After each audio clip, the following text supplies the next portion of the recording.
তোমরা এই কি জীবন বাছাই করে নিছো ছেলেরা, তোমরাই বলতে পারো বাবা। তোমার জন্য আমি আটকাবো না, আমার জন্য তুমি আটকাইবা না। কেউ কারোর জন্য আটকাবে না ছেলেরা, মনে রাখো। একদিন তোমার বাপের মতো করে কবরে চলে যাও। এই যাই দৌড়ঝাঁপ করছে বেচারা কামাই করার, একদিন দেখবা তোমার রাইখা সে চলে গেছে। একদিন তুমিও চলে যাইবা। এই বন্ধু বান্ধব আড্ডা এগুলো সব থাইকা যাবে। দুনিয়ার জায়গায় থাকবে। তুমি মরবা যেদিন, আমি মরবো যেদিন, সেদিনও সূর্য উঠবে, চাঁদ উঠবে, পৃথিবীর এই ব্যস্ততা থাকবে, মানুষের দৌড়ঝাঁপ থাকবে, দোকানপাট সব খুলবে, বাজার ব্যবসা চলবে, শুধু আমি নাই। শুধু কি আমি, আর সবই কি স্বার্থপর দুনিয়া। কেউ তোমার জন্য 1 ঘন্টাও থামবে না, কেউ না। কারো হাতে সময় নাই ভাইয়া, কারো হাতে সময় নাই। বহুতই বড় স্বার্থপর এক দুনিয়া এটা। এজন্য বুদ্ধিমান সে, নবীজি বলছে, আল কাইয়িসু মান দানা নাফসাহু ওয়া আমিলা লিমা বা'দাল মাউত। বুদ্ধিমান তো সে যে নিজের হিসাব করে, নিজের হিসাব রাখে এবং মৃত্যু পরবর্তীর জন্য আমল করে। রাসূলুল্লাহ সাল্লাল্লাহু আলাইহি ওয়াসাল্লাম বলছেন, এক সাহাবী জিজ্ঞেস করছে, ইয়া রাসূলুল্লাহ, মান আকিয়াসুন নাস ওয়া আহজামুন নাস? সবচেয়ে বিচক্ষণ, বুদ্ধিমান, বিবেকবান কে? নবীজি সাল্লাল্লাহু আলাইহি ওয়াসাল্লাম বলেন, আকসারুহুম যিকরান লিল মাউত। বেশি বেশি যে মৃত্যুকে স্মরণ করে। ওয়া আকসারুহুম ইস্তি'দাদান লিল মাউত, এবং বেশি বেশি যে মৃত্যুর জন্য প্রস্তুতি গ্রহণ করে। সে বুদ্ধিমান, সে বুদ্ধিমান। কোরআনুল কারীমের মধ্যে আল্লাহ তাআলা বলেন, ওয়া ইন্নাদ দারাল আখিরাতা লাহিয়াল হায়াওয়ান। ছেলেরা মোবাইল যে কয়জন হাতে আছে নামায় ফেলো, হাতের থেকে মোবাইলটা নামায়া শোনো ভাই, আমার দিকে তাকাইয়া শোনো, ভালো হবে ভাই। তো আল্লাহ তাআলা বলেন, নিশ্চয়ই আখিরাতের ঘর জান্নাত, সেটাই কেবল জীবন। লাহিয়াল হায়াওয়ান, ওইটাই লাইফ, ওইটাই জীবন, এটাই স্টেশন, এটা প্ল্যাটফর্ম।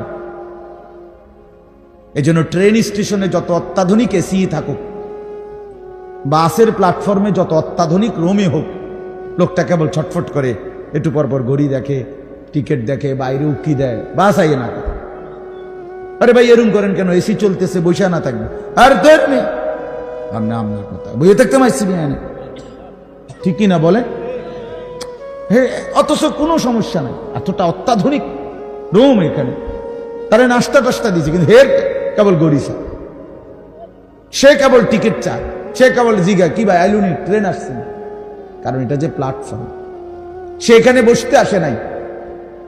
রব্বুল আলামিন বলে, বান্দা বিশ্বাস করো, এটা প্ল্যাটফর্ম। মালি ওয়ালিদ দুনিয়া। রাসূলুল্লাহ সাল্লাল্লাহু আলাইহি ওয়াসাল্লাম, হাই উম্মত, দুনিয়ার সাথে আমার কিসের সম্পর্ক? কি সম্পর্ক? ইন্নামা মাসালি ওয়া মাসালুদ দুনিয়া কারাকিবিন ইস্তাওয়াল্লা তাহতা শাজারাতিন সুম্মা রাহা ওয়া তারাকা। হাদিস। নবীজি বলছে, আমার উদাহরণ দুনিয়ার সাথে কেমন শোনো। এমন এক পথিক লম্বা পথে বহু দূর কোথাও যাবে, রওনা দিছে, প্রচন্ড রৌদ্র, ভীষণ রৌদ্রে পথিক এতটাই ঘামে ভিজে গেছে যে এই জন্য সে একটা গাছের নিচে একটু বাতাসের জন্য একটু বসছে, শরীরটা যাতে একটু ঠান্ডা হয়, গরম লাগতেছে।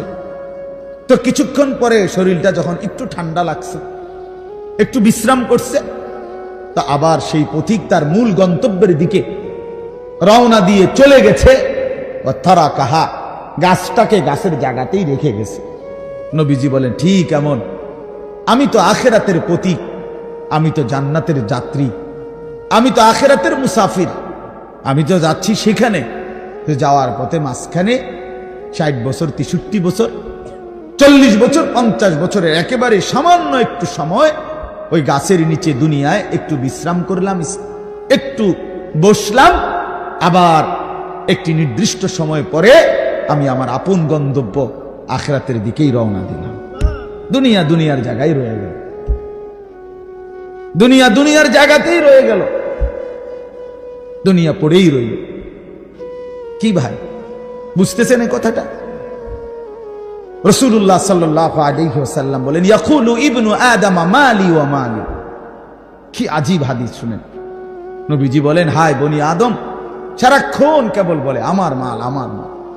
দেখছেন গাড়িটা আমার, এই বাড়িটা আমার, এই 10 শতক জমি আমার, এই সোফাগুলো আমার, এই খাট আমার। আল্লাহ নবী সাল্লাল্লাহু আলাইহি ওয়াসাল্লাম বলেন, হাল্লাকা ইয়া ইবনা আদম মিন মালি। কোথায় তোমার মাল? এই বনি আদম, মাল তোমার বলতে কে বললো এগুলো তোমার? এগুলো যদি তোমারই হয় তো তুমি যেহেতু চিরস্থায়ী ভাবে দুনিয়া থেকে কবরের দিকে চলে যাচ্ছ, এগুলো সাথে নিচ্ছ না কেন? তোমার জিনিস কার জন্য রেখে যাচ্ছ? এই বেটা,